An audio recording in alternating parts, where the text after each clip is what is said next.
Welcome to this webinar and session on rediscovering your voice, improving your teaching practice through podcasting. My name is Pav, and I will be joined by Chey for this presentation today. A special thank you to the Virginia Society for Technology and Education for inviting us to be a part of Brainstorm 2020 Limitless Learning.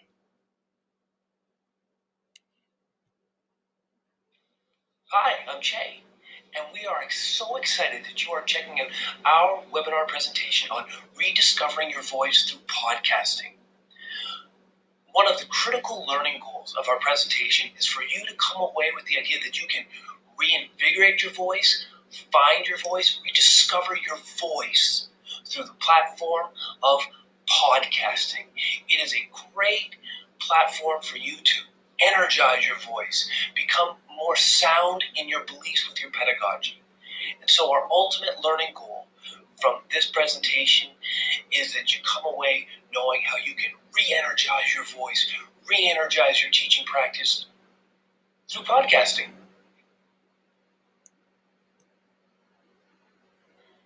So part of what we really want to be able to stress during this presentation is that there is a lot of value that comes from podcasting for an educator. There are lots of different conversations that people are able to have with each other, and then it also allows for you to really create a very diverse professional learning network. So the podcasting itself allows for a lot of self-reflection as an educator and allows for you to really do a lot of research and delve very deeply into some of the pedagogical trends that are happening within education for you to explore. And then by creating a vast professional learning network, it really allows you to connect to so many other teachers from around the world and talk about these trends with them and really work through what's working, what's not working, where do we need more. And so this is an area where Chey and myself really felt like we grew a lot without perhaps even meaning to do so. We knew we wanted to get together and talk about some of the things that we see happening in schools and in our classrooms, but we didn't realize that we were going to learn so much along the way.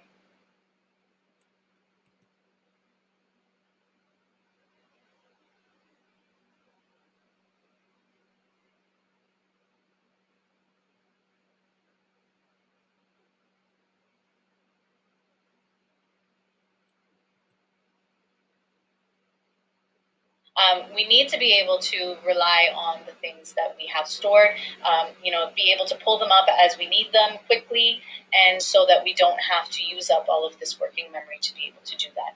And that's it. So we have this long-term memory that we really want to make our explicit instruction that really makes that foundation rock solid. So when we go to these more open-ended concepts, open responses, word problems, authentic learning, our kids can draw upon so much knowledge that is just cemented in that long-term memory, and we know they're working at maximum efficiency for these really rich tasks we want them to have. And ultimately, that's what our load reduction is doing. We are releasing the load on the immediacy of trying to find these out-of-the-box solutions, etc., learning in these authentic moments, because we have just solidified a foundation. And so when you're trying to justify, why do I want my explicit instruction? Well, this is why I want my explicit instruction. Not because I don't believe in problem-based learning, not because I don't want authentic learning, but because I do want those. And I want them to be strong, and I want my kids to maximize. And I don't want to be letting my kids off and working in groups and have these really great tasks, but then they can't maximize the time to work on a task because they spend their time picking up on trying to learn the foundational information necessary to build forward. Right, exactly. I mean, it seems to make complete.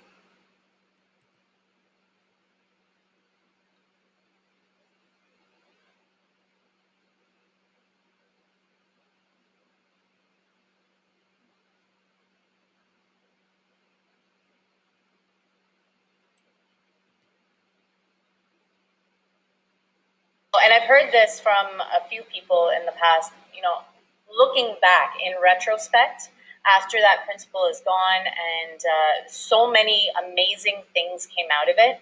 sometimes I feel like, I know when I've been in that experience, I'm appreciative of that. And I feel like, you know what? I probably wouldn't have pushed myself that hard. Somebody was there to push me to get to that particular vision. And looking back, the school was spectacular.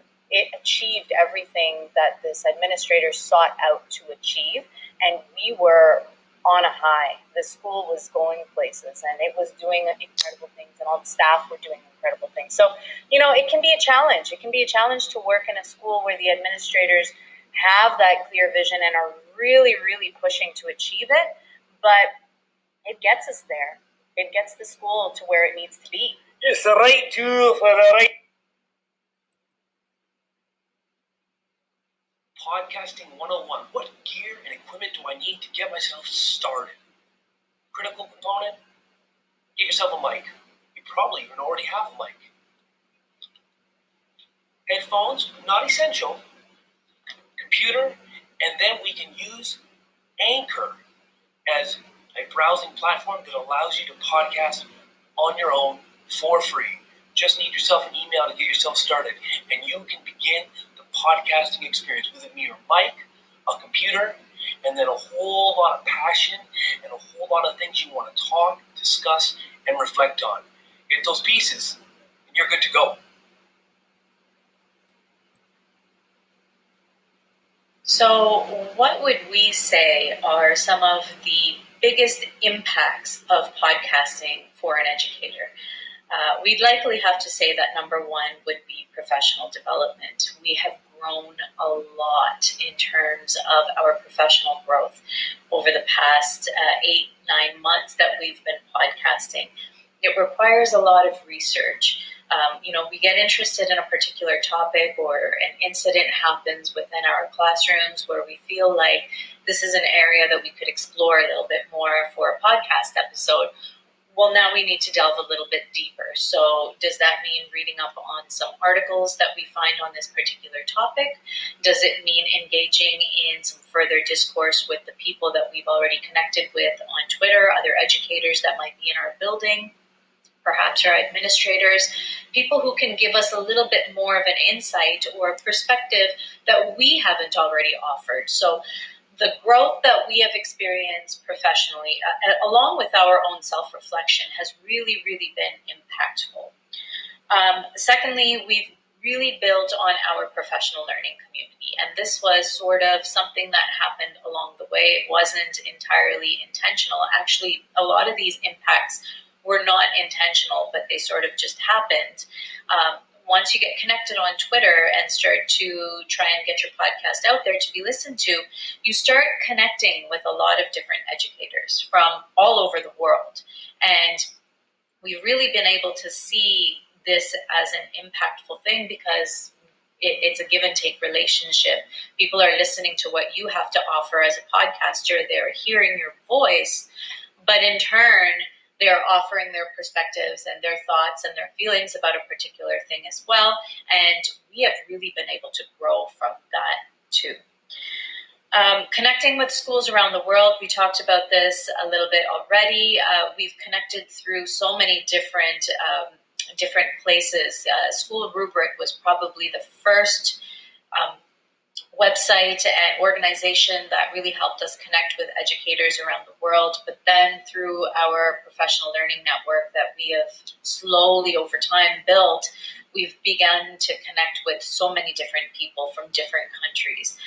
And also, when you are podcasting, if you choose to use a software application like Anchor to record your podcast, you can see the countries where you were most listened to. And so, we are listened to in over 50 countries, probably more than that by now, around the world, which is very significant because your voice, although you feel like it might be very centralized, it has a global reach.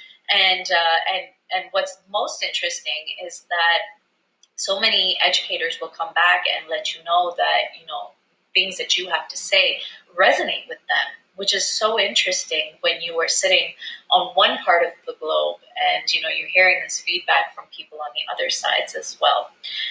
And then lastly, the fourth major impact that we've had is that so many additional doors have been opened to us because of our vulnerability and ability to open up our voices and allow other people to hear what we have to say, essentially. So this has been huge for us, and allowing our voices to be heard on different platforms such as Voice Ed Radio, in written form through School Rubric, or even our podcasts that are posted there. It's really just extrapolated our opportunities, and they keep growing and growing. And really, there are no limits to this. It's at some point we have to start turning things down, and that hasn't happened yet. The end result from this explosion that has come from the podcasting has been the tremendous professional growth in your PLN. The connections you've made with other people, other educators, other teachers, other podcasters. So something that started as your voice, your self-reflection, connected with someone else that validated their voice, that in turn spun back and you gave feedback on that. And so the power of your voice, the power of your rediscovery is that you connect with other people and their voices. And the PLN grows.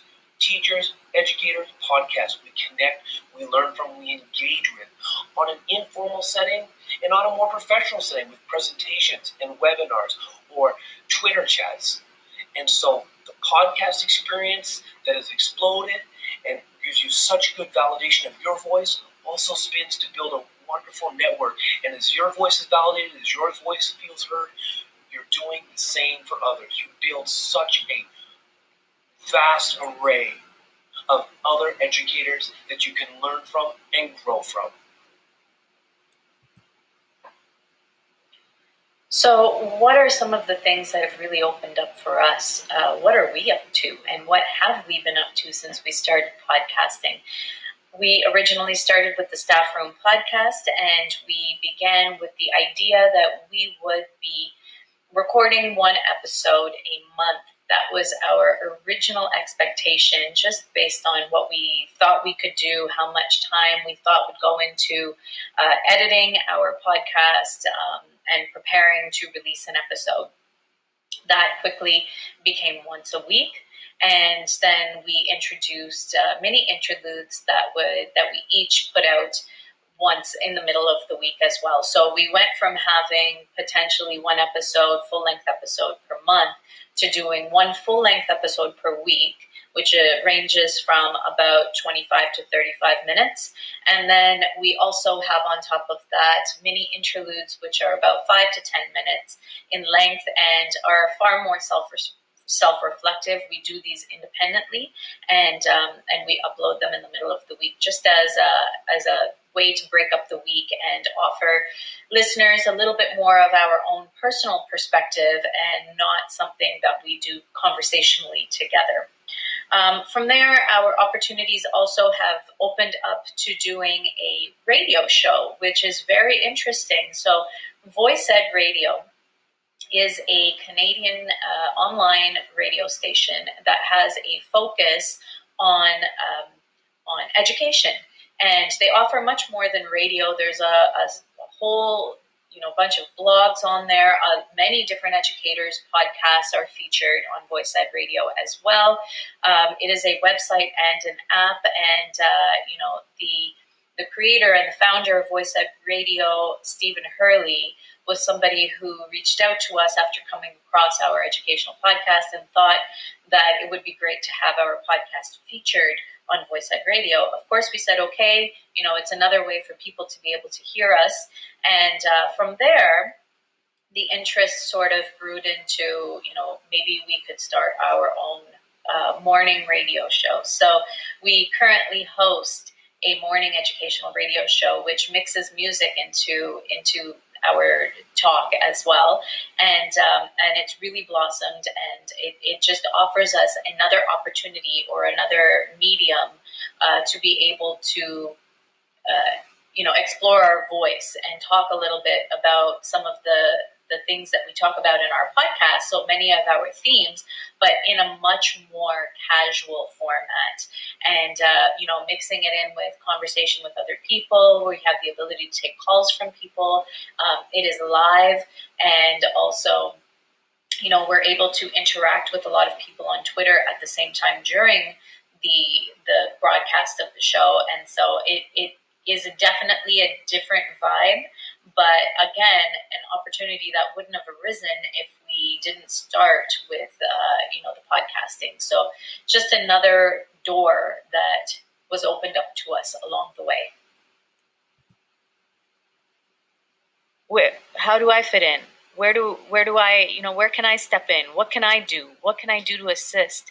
And, we've experienced in the last week or so ways that the support staff are now beginning to work their way back into the everyday learning environment.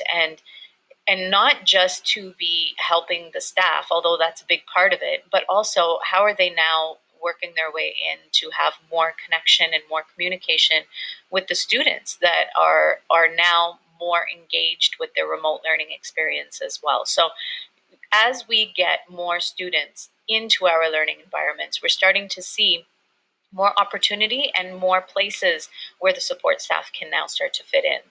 Because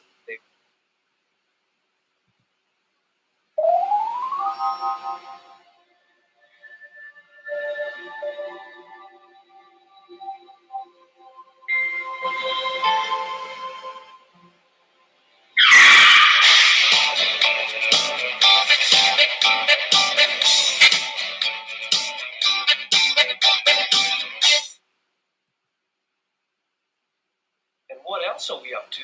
Well, education never dies is what else we're up to. A Twitter chat, 9:30 Eastern Time. 3 questions, and then a Voxer group afterwards to discuss and expand on some of the issues. And so this Education Never Dies movement has been a fantastic extension of everything we've been working on, and the accumulation of so many teachers and educators that want to learn and chat and interact together. What else? Well, we've been connected with School Rubric, an international magazine and webpage designed to connect international educators. And we've been really lucky to have an article published with them, and we continue to have our podcast connected with them. So we are blessed to have connected with School Rubric, and we are working on our Education Never Dies Twitter chat.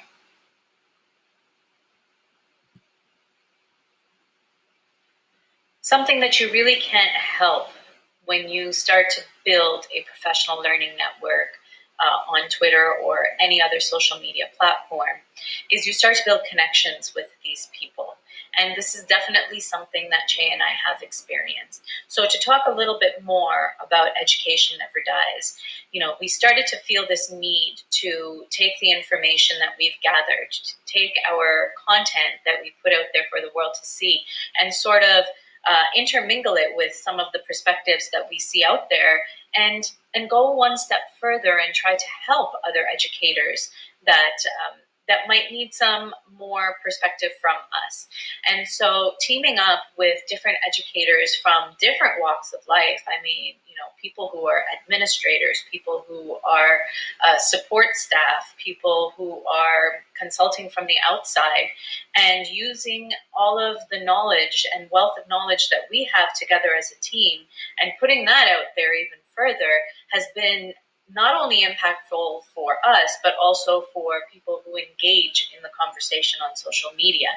And so on Twitter, we have created the Education Never Dies team, which is made up of 9 different educators. And one of the things that we have started is doing weekly chats on Twitter. And so, we use that collaborative practice that we have built together to be able to help other teachers out there on Twitter who, thrive on sort of that team aspect of learning. We all learn together, we all rise together.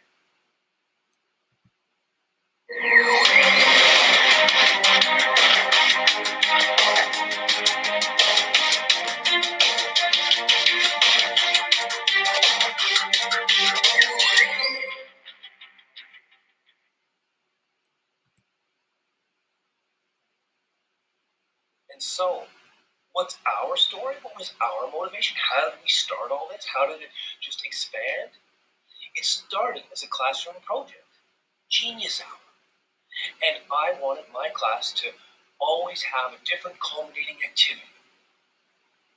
And Pat, well, she had a connection to someone that ran a podcast studio, and just happened to be that he wanted to give back to our community.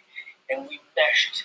My class got this opportunity to podcast, and the activity went amazing. The students were engaged, they were sharing their voice, they were displaying their passions, a true genius moment. And then we learned from our students. We were motivated by our students.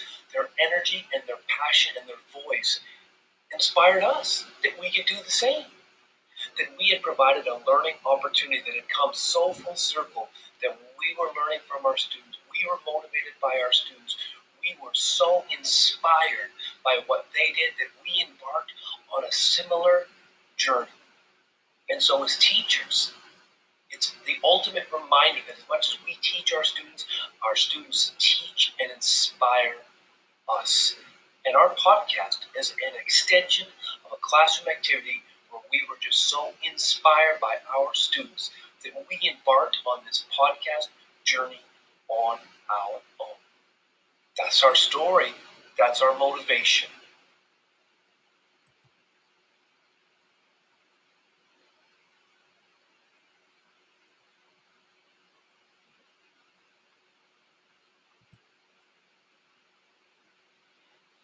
And it is time for the swag bag. What are your takeaways? We want your takeaway to be start a podcast. Get your mic, get your Anchor account set up, and get started reflecting and thinking on your teaching practice, your educational journey. Build that resume, build that library of your reflections, something you can always draw upon, something you can always further reflect upon, and something you can continue to grow upon.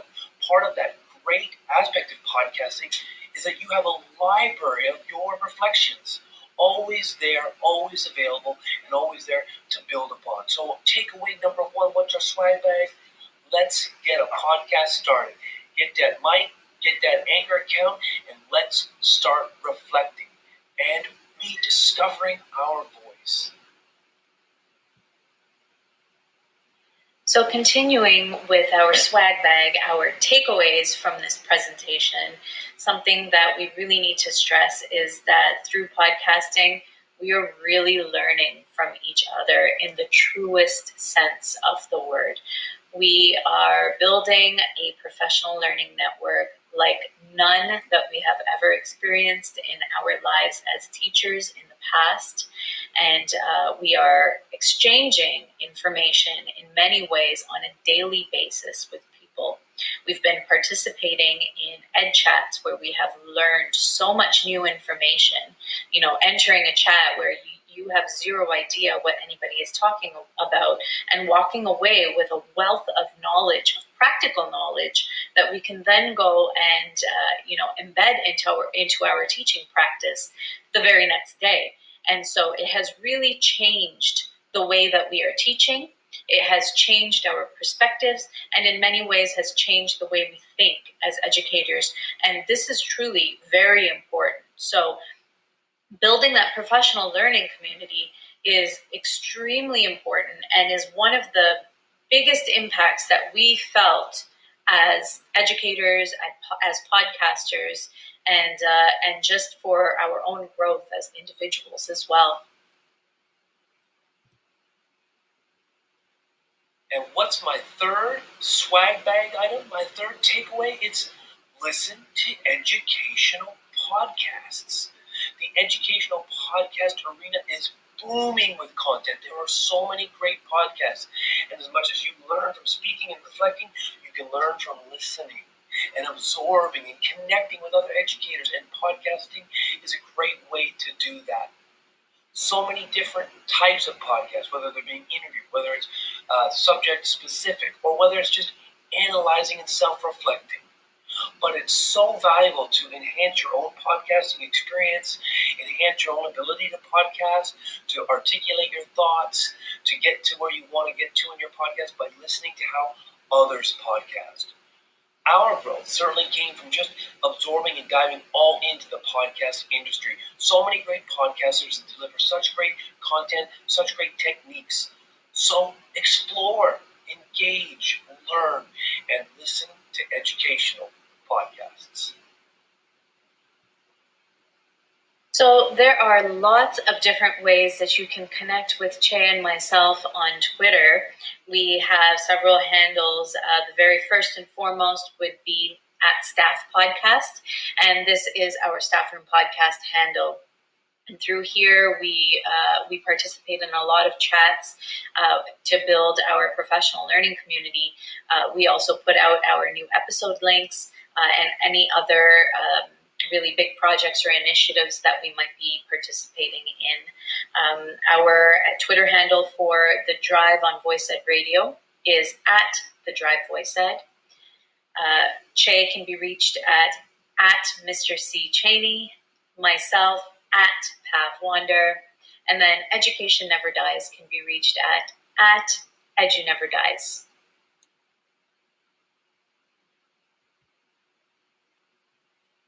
A couple other ways you can contact us. You can stay connected to the Chey and Pav, the Staff Room Podcast, and the Drive through Facebook, through Instagram, as you can see on the links on the screen. Instagram tends to be a little informal, a little fun, a little behind-the-scenes type of content, which really adds a little bit more variety to merely the podcast or merely the radio show. So come, check us out, comment, feedback, ask questions. We would love to connect with you. We'd love to interact with you because no matter what, it's the feedback, the authentic conversation, and rich dialogue that always goes with the podcast. It brings in real value to you and to me, because we all rise together. Stay connected. If podcasting is something that you might be interested in doing as an educator, please don't hesitate to contact us. We were helped through somebody else who was able to give us a lot of information to get started, and we would love to be able to offer the same to anyone else who might also be interested in as well. Please reach out to us at thestaffroompodcast@gmail.com.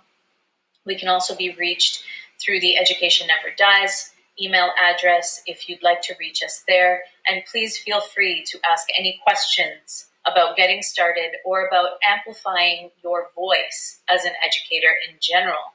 It's very important that we are able to do that as teachers, because it is us that is going to be helping to move this profession forward and to evolve, not only as individual educators, but as a team of teachers. And in the system, we have to be able to put in that kind of work if we want to see our system change and grow for the better for our students.